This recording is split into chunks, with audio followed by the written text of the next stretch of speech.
describe who's in your group? Thank you. My name is David Winder. I'm the CEO of WaterAid, and we're based here in New York, part of an international NGO which has been in existence for 30 years, and we address the needs of water and sanitation in 27 countries, and also work on policy advocacy with the UN and other national governments, and also capacity building for local NGOs and local government. So I was privileged to be working with Marcia here in a group discussing access to water and sanitation. We have in our group a number of representatives of local NGOs, international NGOs, UNICEF, academic institutions, volunteers and international students. We started with a document on access to WASH that summarised the results of consultations to date.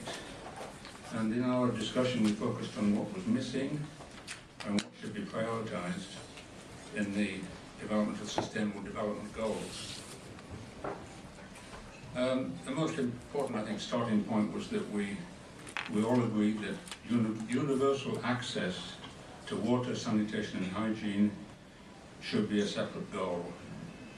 In fact, this was a separate goal in the high-level panel report, and we think that we should continue to argue for this being a goal in when the document comes to the General Assembly for approval next summer. And we're talking about universal access by 2030.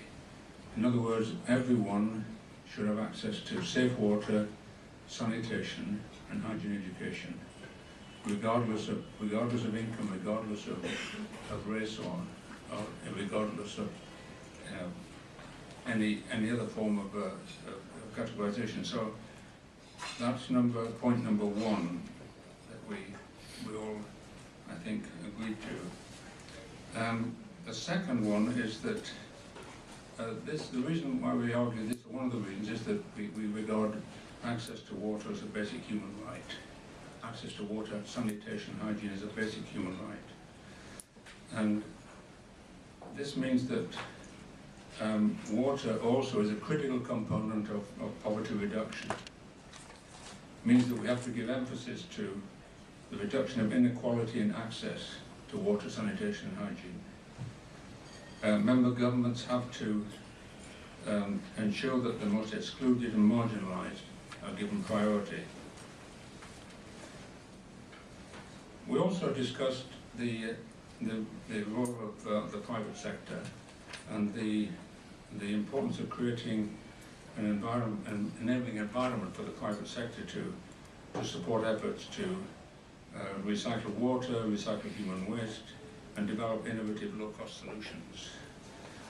We referred to the CEO Water Mandate, which is part of the Global Compact, and there are over 100 companies part of this CEO Water Mandate, and increasingly they're getting involved with developing solutions to the challenges of providing water and sanitation to all.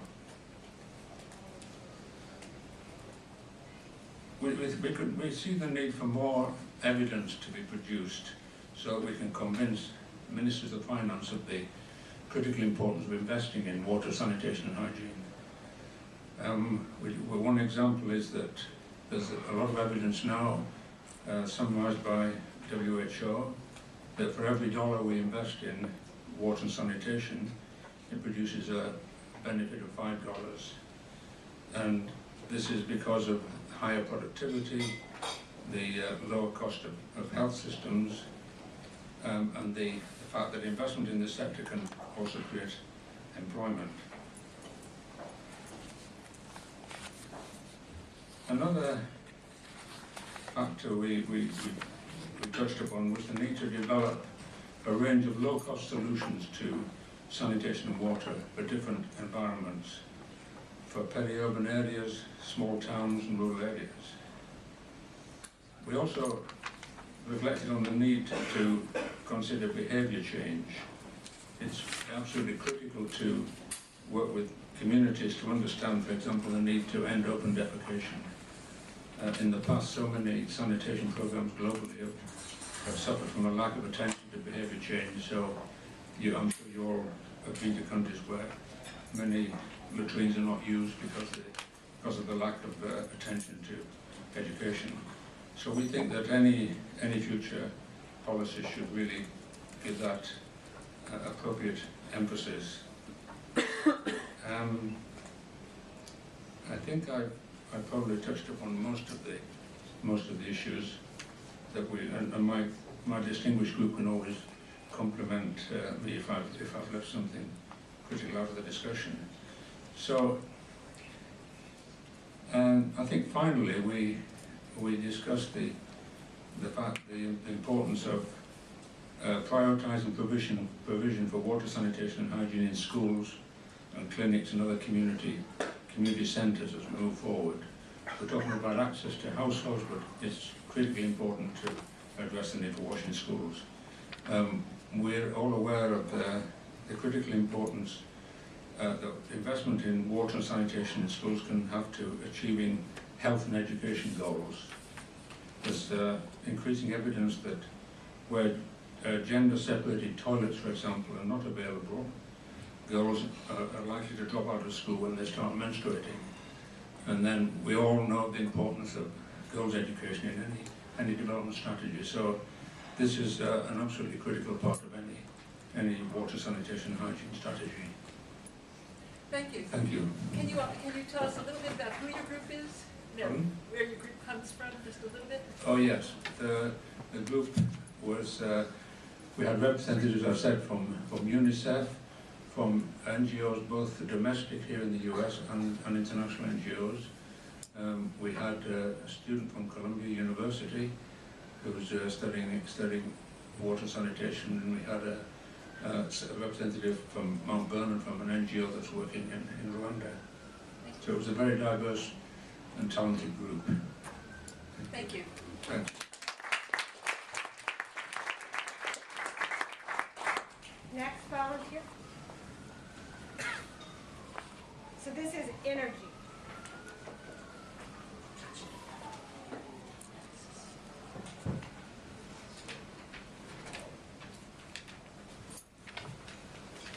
Hi, I'm Josh Garrett. I work with the Nature Conservancy, an international conservation organization. I'm the marketing manager for the energy program.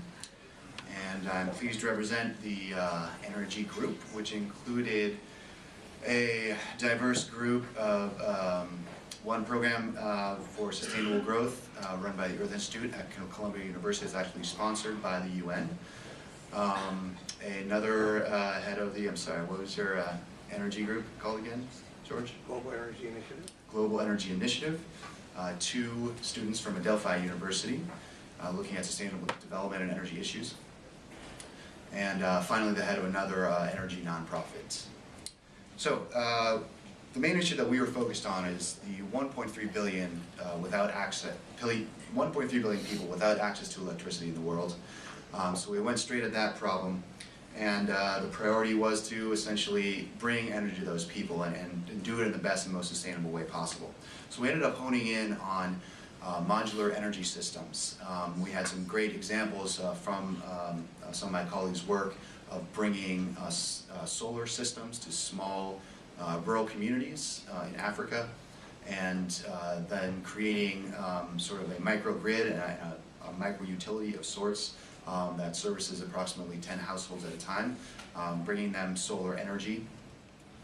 And we thought that that was a great example of how localized action could bring electricity effectively to a lot of different people, many of whom live in very rural areas.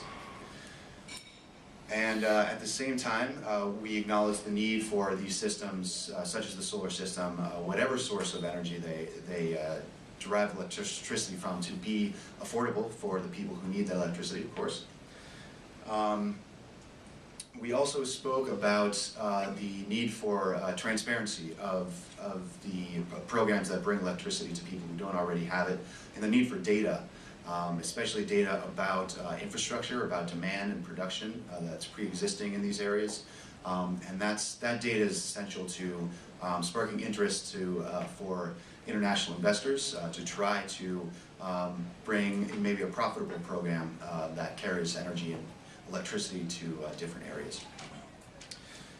At the same time, we also talked about the large-scale shift of the world's population into urban areas, and the need to address the lack of electricity in those areas as well. We discussed the trend that estimates approximately 70% of the world's population will be living in urban areas by 2030. So as we are addressing the issue of electricity availability in urban areas, is also important to keep in mind that there are urban areas where there are quite a few people who have that same problem. So going to the questions that we are addressing, equitability, I think we talked about a little bit in terms of balancing the new access between urban and rural communities, making sure that the new energy is affordable, also providing different options in terms of the energy programs coming from either private sector or non-governmental organizations, be they for-profit or non-profit programs. And finally, I think the targets and commitments that will be needed to achieve meaningful progress in this area would more or less be commitments from governments to provide those things that we touched on, data about where the energy is needed, pre-existing infrastructure, and also granting access to small communities, because we found that in our discussion, movements of beginning in small communities and growing movements and programs outward and upward from those grassroots beginnings was what we expected to be most effective. And I think that's pretty much it. Did I miss anything? No.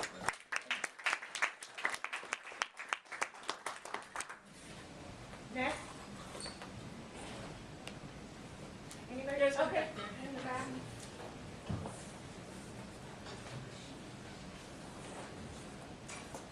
And if we keep it right about this 5 minutes, then everybody should have plenty of time without keeping you here much longer.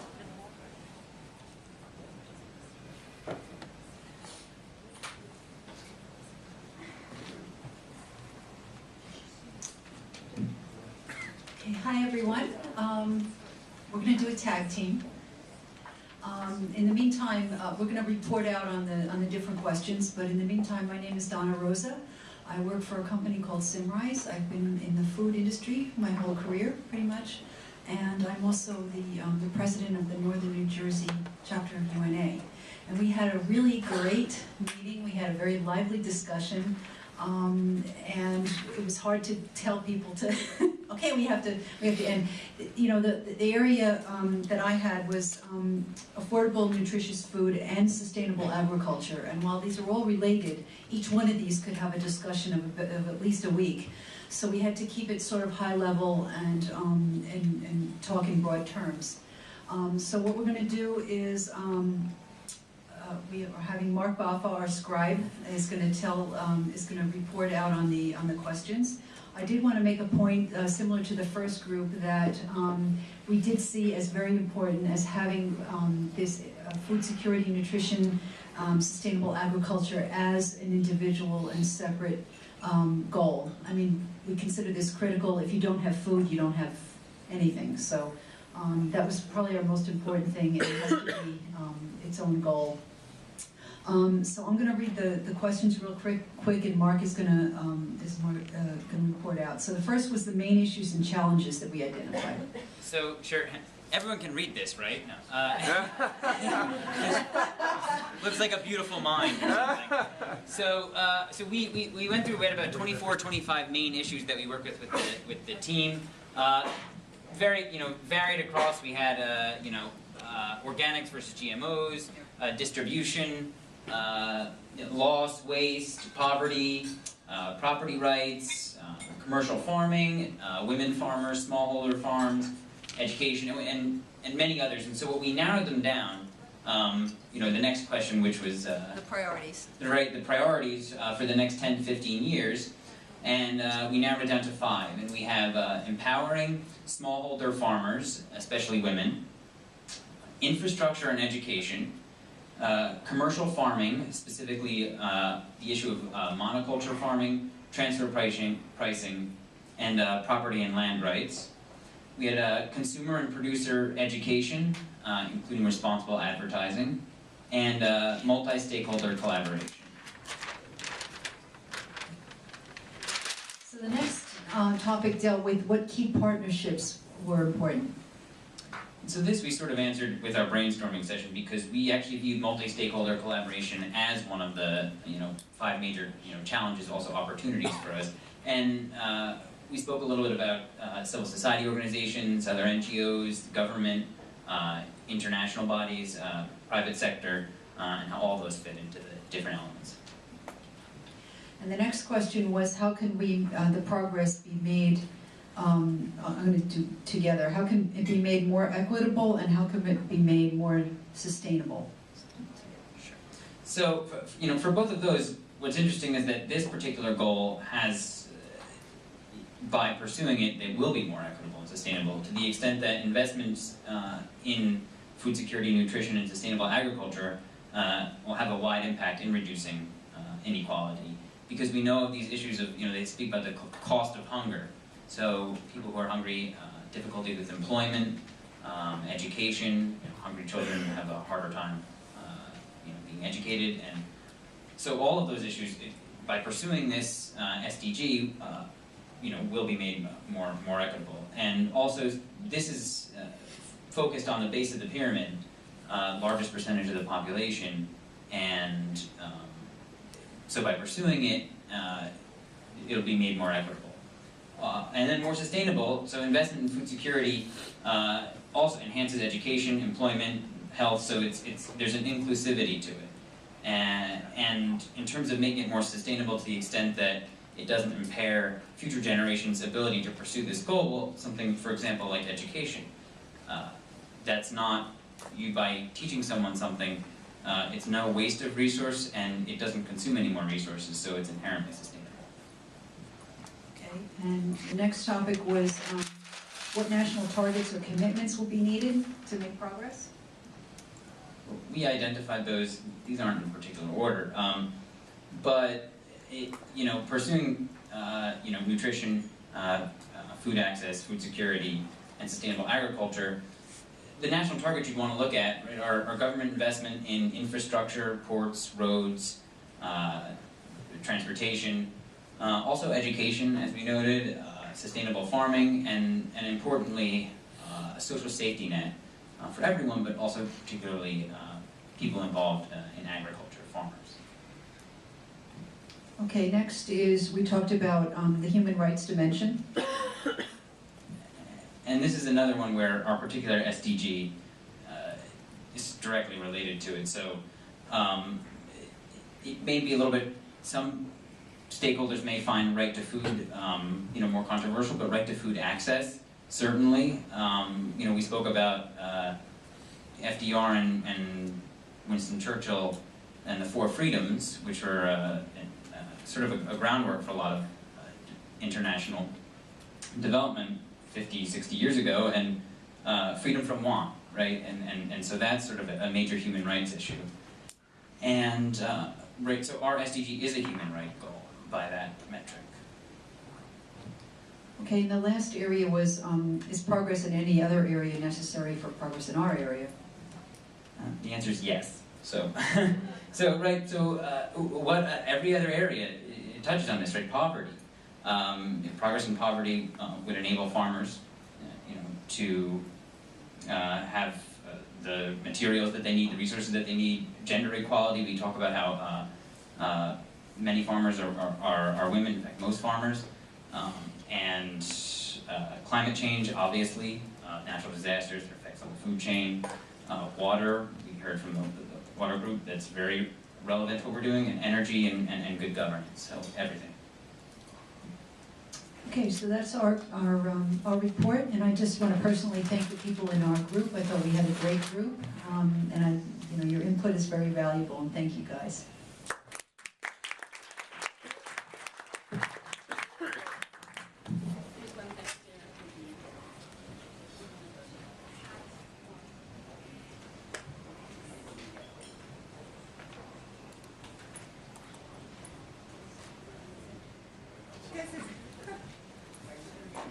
This is equality between men and women. Yes, yes.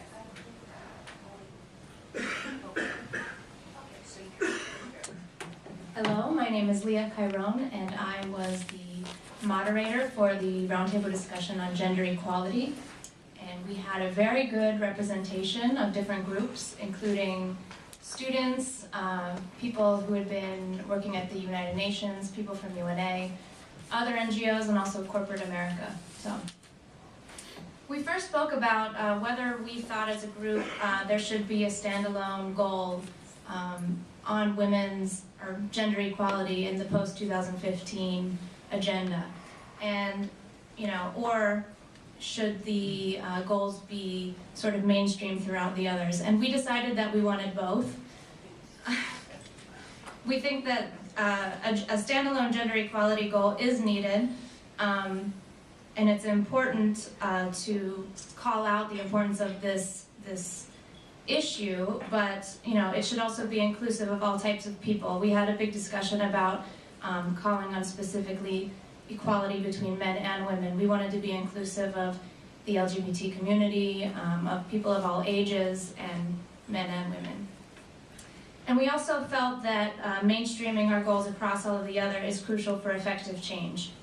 So, what are the main issues and challenges that we identified?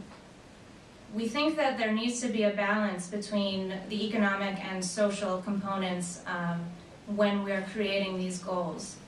A lot of the gender issues are cultural and social problems, so they can't easily be regulated. We also discussed the cruciality of educational issues, and there's definitely a need to have a human rights framework with no one left behind again. So the priorities for the next 15 to 20 years include, again, inclusion of all people, education of all people of all ages, and empowerment more generally. So the most vulnerable need to be included, and there needs to be a commitment to action, support at all levels of society, including civil society, the private sector, and the government. And key partnerships which are important for progress in our area include partnerships with men, very importantly. We believe there needs to be education of men in these issues so that we can overcome some of the cultural barriers that we see. Social change is needed, so that we also need partnerships between public and private organizations, so corporations, governments, and faith-based organizations where we see a lot of cultural issues emerge. And again, age should be included, so that includes older persons and young people as well. Progress could be made more sustainable via education about these issues as human rights issues. Social change hopefully will arise from education, and that in itself is sustainable, although we did discuss the possibility of backlash, which we'll address momentarily. We also discussed the participation of civil society. We believe that civil society works from the ground up and therefore should be included across any goals progress.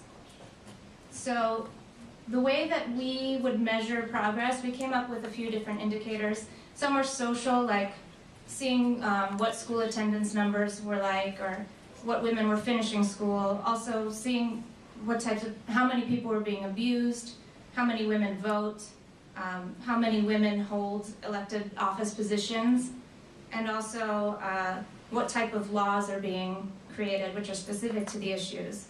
Again, we talked about analyzing media and what the media is saying to sort of gauge whether or not there is backlash when it comes to these issues, because whenever you have progress, sometimes there's pushback.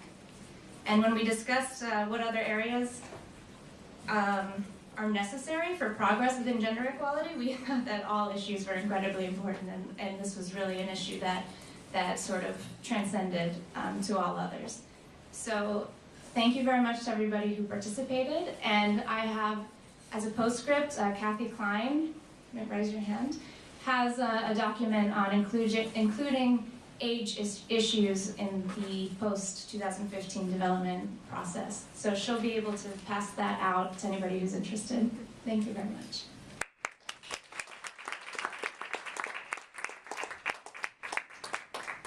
Next, education.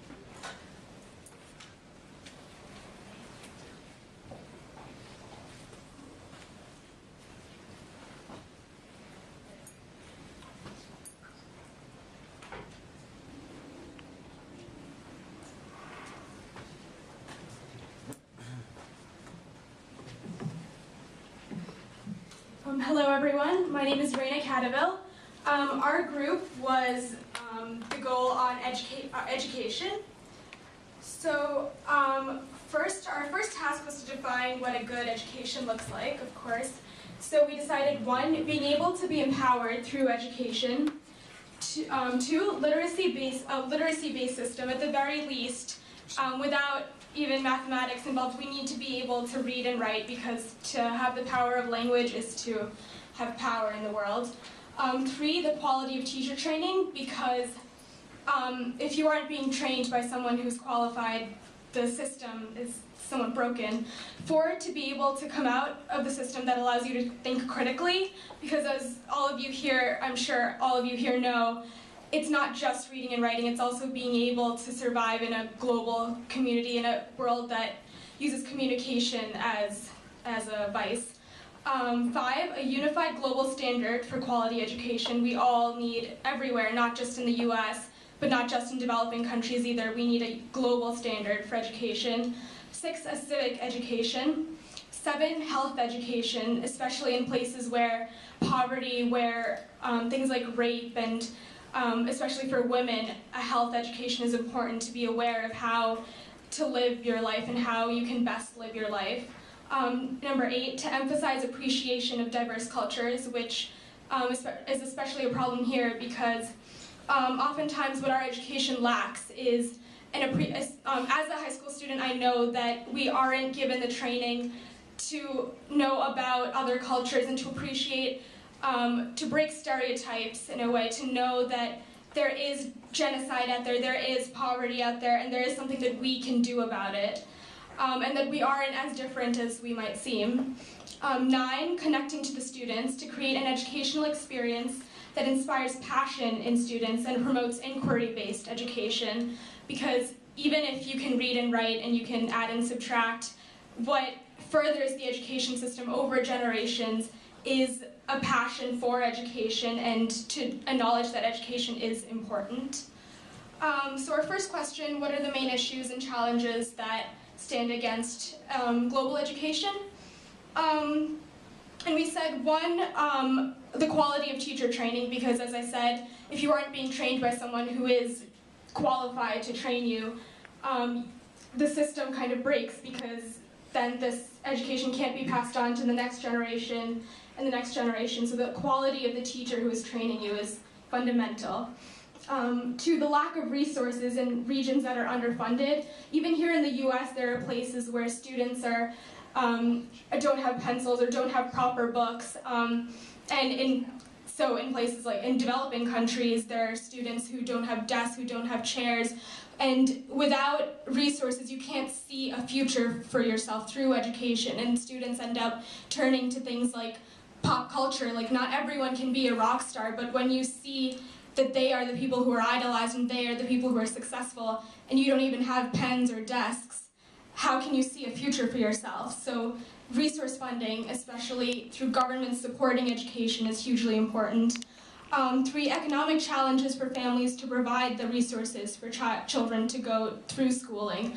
So in developing countries, often it's a problem because why send your child to school when they can be getting like an income at home or getting food for your family, but certain places like the Philippines or India, they give compensation for schooling, and also gets the families involved and gives them an incentive for this schooling. And for gender disparity, because as it was said before, educating women is one of the most fundamentally important things that we can do anywhere in the world right now, because when you educate a woman, you educate a family, you educate future generations, and there's such a huge disparity in the way women or girls are educated right now. So 2 priorities for our goal would be to address gender disparity in education and ensure that beyond school, women will be compensated equally, because if there is no incentive to work in the workplace for women, then why get an education at all? Women should be paid equally for equal work. We have to have more health education in schools. If you can teach skills that will help you later in life and will help you to live a more healthy life and live longer while teaching literacy, why not? I mean, the most important thing you can have, most important tool you can have is to know how to live and how to live a healthy life and a safe life. And we must achieve education goals and the Millennium Development Goals that have not been achieved. So to further the 3rd goal about primary education, to finish what was started and whatever is not finished. More quality teacher training globally is also important. And 3, what key partnerships, if any, do you think are important to progress in this area? The government, private sectors, grassroots organizations, local NGOs, celebrity ambassadors, higher education institutions, and partnerships with the family are all important. For 4 and 5, how can progress under your theme be made more equitable and sustainable? Financial resources must be allocated to education in order for it to be sustainable and equitable. If governments were spending half of what they spend on war, on killing, on education, we could have a brighter future and a stronger future generations. Actually, it was David who told me while I was interning for them that if governments were the ones having bake sales for their nuclear weapon programs and schools were fully funded, then there would be no problem. So thank you for that. Number 6, what national targets or commitments will be needed to achieve meaningful progress in this area? Health education should be more integrated into the school curriculums. Investment in family and creating partnerships between parents and educational systems, because if parents are supporting the children, you know that the children will go far. For example, Malala, who is the epitome of women, of female education these days, her father pushed her, and that's why she ended up so powerful. Erase gender disparity in education. There should be an equal number of boys and girls in school, and they should be empowered equally. Our goal should be 0% illiteracy in the world. If you set that bar, we will reach it, and we will make progress. Mandated parental involvement of a child's education, mandatory free secondary education all across the world, and achieve free and compulsory primary education for all. Human rights, is there a human rights dimension? The entire group listed education as being a fundamental human right. We are entitled to an education, we are entitled to that empowerment, and we are entitled to our futures. So, and 8 is progress in any other area necessary for progress in your area. Health, nutrition, and nourishment of children everywhere, and gender equality must also be achieved. So having nutrition involved in health education, involved in schooling, will further education, will be more incentive to send children to school. And of course, gender equality is one of the most important things in our field. So thank you.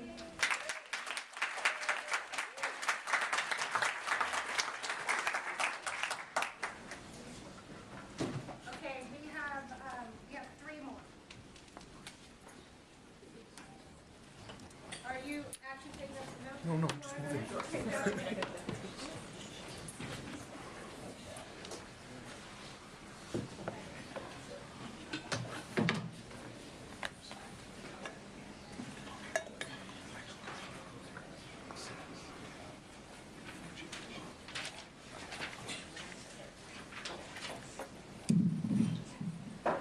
Okay, thank you. My name is Peter DiBartolo. I teach at Adelphi University, and I'm also a board member of the UNA USA Southern New York Division. So thank you again for all coming today. Really appreciate it. I was the facilitator for the working group, or the roundtable discussion group on good governance, or what we understood to be government responsiveness. And so we'll start off by saying that government responsiveness is interconnected with all the other goals. It's really necessary to achieve or make any advancement on any of these goals at all for the Sustainable Development Agenda of the UN. So it's incredibly important. We had some wide representation across the field of government responsiveness, government affairs, civil rights, human rights, being represented in our group this afternoon. And so we identified as some of the main issues that we all see being a lack of transparency in education about special interests and or corporate interests influencing laws around the world. Also, how socioeconomic inequality exacerbates which voices are heard and which ones are not heard in societies. Also, because of dominant systems and globalization, it promotes a certain mentality of competition that does not necessarily foster a sense of public good, and we have to try to recapture or resurrect an idea of public good that's been lost. In many places, voting districts are too big, and the representatives in government don't actually any longer represent accurately or correctly the views of their constituents, and in many ways they're just very disconnected from their constituents. Also, there's been a constant trend of the privatization of too many public goods and services that interferes with government responsiveness. A lack of rule of law, lack of functioning independent judiciary in many places. Also a lack of time for public and civic participation from anywhere in the developed world as well as in the developing world.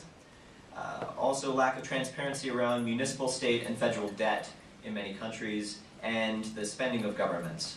And lack of ability to signify preferences in many societies due to security concerns, especially in areas where there are overt, but also even implicit conflicts in those societies. So we kind of outlined some philosophical kind of priorities as well as some very concrete recommendations for the next 15 to 20 years. It was the kind of consensus among the group that all governments should actively participate in international systems of checks and balances. Also that we should be implementing more protections to allow for space of civil society, even in times of conflict. To also implement more assurances to protect independent judiciaries and court systems. That eventually it would be ideal if there were international understandings around limitations on what can be privatized in society. Also, we would urge governments to be responsible to all people within their borders, not just citizens. Also, secure functioning court systems and independent judiciaries would be a goal. To make the language of development agenda accessible to and available to the public. Also urge greater transparency in financial systems and implement specific mechanisms for protecting the public from predatory practices. To strengthen many different forms of representation for all people, especially those who have been historically marginalized, in order for them to participate in and influence their government, with a special focus on women, and making sure that women's interests and perspectives are incorporated in governance systems. Also, to promote civic education aimed at helping people connect with others, to understand the concept of public good, and to empower individuals to directly engage in the public life and social change of their communities, local, national, regional, and global. To promote intergenerational dialogue and engagement over the development agenda moving forward. And then some very concrete recommendations to develop a system of government debt audits so that citizens and people in general know how money is being spent in various societies, who's influencing that spending of money, and in the end, who's responsible for the debt. And the governments need to be accountable about that and accountable for that. Also, to strengthen the International Covenant on Civil Political Rights, to strengthen the International Covenant on Social, Economic, and Cultural Rights, and to strengthen the use of the UN Universal Periodic Review as a tool for assessing government responsiveness.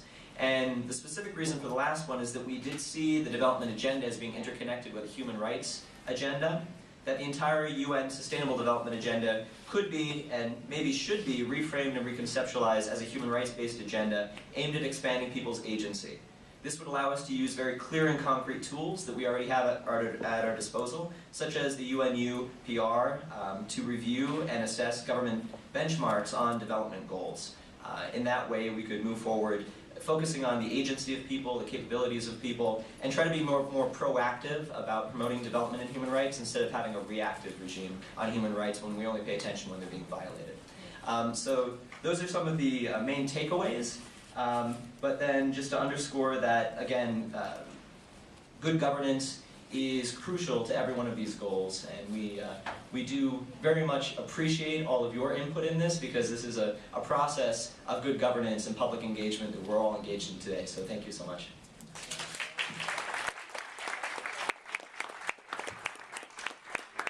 Okay, so we have climate change or healthcare.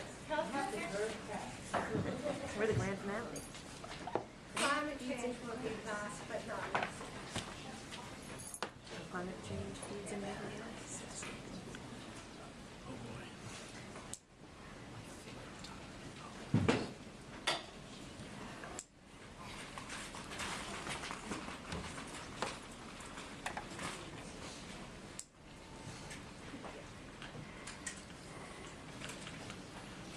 Hi, my name is Gina DeAndrea Weatherup, and I came here today through Planned Parenthood. I work at a local NGO, Planned Parenthood Hudson Peconic, that serves direct health services to patients in Suffolk, Westchester, Rockland, and Putnam counties. We had a great group at the Better Access to Healthcare table today. We had several practicing nurses, including my partner in crime here, Diane, a couple of whom also teach nursing, so they're linked to academic institutions. We had several representatives from international NGOs and a recent college graduate in our conversation. The main issue that we came back to again and again, two issues, were access to quality care universally. So we felt that universal access to care was absolutely an important priority. And we recognize that that requires a change in attitudes internationally at sort of a grassroots level to make it there, among other resources. And also the need to define what a healthy society means internationally. In terms of priorities over 15 to 20 years, we said that the biggest priority change would actually be the change in attitudes as far as what constitutes health well-being and seeing it in a more holistic sight. We got a little ambitious when we thought about key partnerships and actually said that every civil society agency worldwide should partner together to advance healthcare. From NGOs to houses of worship to national and international NGOs and governments, and felt that every citizen should actually know about the new goals across the world. Citizen basically meaning individual, not citizen of a specific country. To make progress more equitable or ensure that progress is achieved equitably, we wanted to first of all establish baselines and then have nations create targets for relative increases looking at their most vulnerable populations and geographic locations within each country. When we looked at the question of how do we make progress sustainable, we said you have to start with grassroots initiatives and continue with the local population defining their priorities, not having outside groups define provide aid in their own idea of what it should the priorities be. Basically basing the aid on their self-identified needs, not those that would be imposed. We did agree that there should be national targets, and specifically felt that national targets are needed on maternal mortality and morbidity, sexual and reproductive health and rights, infant mortality, and non-communicable diseases, including mental health, and that each of these targets had to be concretely measurable. We had an interesting discussion about whether there's a human rights dimension, because while everyone at the table absolutely felt yes, better access to health care, being able to access health care and have good health is a human right, we also had this discussion that started about the US context and grew to include other countries about this political discussion that seems ongoing as to is healthcare a right, or is it an entitlement or a privilege or something along those lines. We felt that in the ideal world, if access to healthcare would be a human rights issue for all nations. And for what the final question was, what other areas need to progress in order to make progress in health? And we had a lovely diagram drawn by one of our members who said that we need to achieve water, housing, nutrition, healthcare, and education. We need to end war, conflict, corruption, and agendas. And we needed to achieve environmental changes, such as to stop global warming, have better energy sustainability, and finally to develop a health marketing plan internationally. So essentially we don't see health improving without progress on all fronts. Thank you.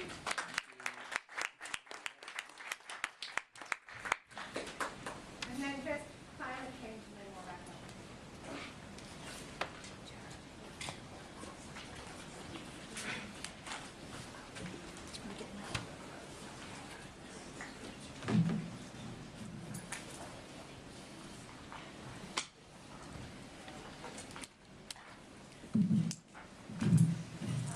Hi everyone, I'm Shallie Stillman. I'm the daughter of Ginger and David Stillman, whom you probably know. We were the climate change table, and we had a very diverse group. We had students who are studying political science and environmental science. We had a representative of Planned Parenthood, a business strategist. My father's had a career in the UN, NGOs, so very diverse, and we managed to get through most of the questions, but there was a lot of discussion to be had. So we introduced the conversation by agreeing that climate change is the most critical topic at today's meeting because it's sort of the root of all other social